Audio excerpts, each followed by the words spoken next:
சென்னை வள்ளுவர் கோட்டத்தில் நடைபாதையில் வைக்கப்பட்டிருந்த தேநீர் கடையின் விளம்பர பதாகையில் ஏற்பட்ட மின்கசிவால் இன்சூரன்ஸ் நிறுவன ஊழியர் உயிரிழந்த விவகாரத்தில் டீ கடையின் 2 உரிமையாளர்களையும் போலீசார் கைது செய்துள்ளனர்.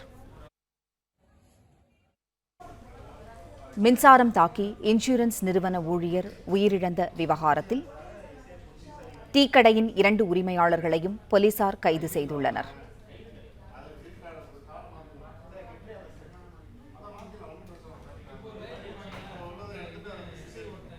சென்னை வள்ளுவர் கோட்டத்தில் நடைபாதையில் வைக்கப்பட்டிருந்த தேநீர் கடையின் விளம்பர பதாகையில் ஏற்பட்ட மின்கசிவால் இன்சூரன்ஸ் நிறுவன ஊழியர் உயிரிழந்த விவகாரத்தில் டீ கடையின் 2 உரிமையாளர்களையும் போலீசார் கைது செய்துள்ளனர். செய்தியாளர் சரவணன் இணைப்பில் இருக்கிறார். சரவணன், வணக்கம். விவரங்களை சொல்லுங்க. கோவையைச் சேர்ந்தவர் பிரகாஷ்ராஜ், 35 வயதான இவர் ஒரு தனியார் காப்பீட்டு நிறுவனத்தில் பணிபுரிந்து வந்தார். இவர் நேற்று முன்தினம் தலைமை அலுவலகத்திற்கு, சென்னையில் இருக்கக்கூடிய தலைமை அலுவலகத்திற்கு வந்தவர்.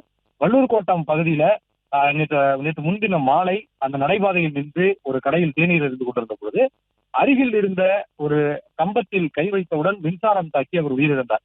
போலீசாரினுடைய விசாரணையில அருகில் ஜூஸ் பாக்ஸ் என்ற ஒரு கடை இருக்கிறது. அந்த கடையில் இருந்து நடைபாதையில ஒரு மின்விளக்கால் அலங்கரிக்கப்பட்ட ஒரு விளம்பர பதாகையை வைத்திருக்கிறார்கள்.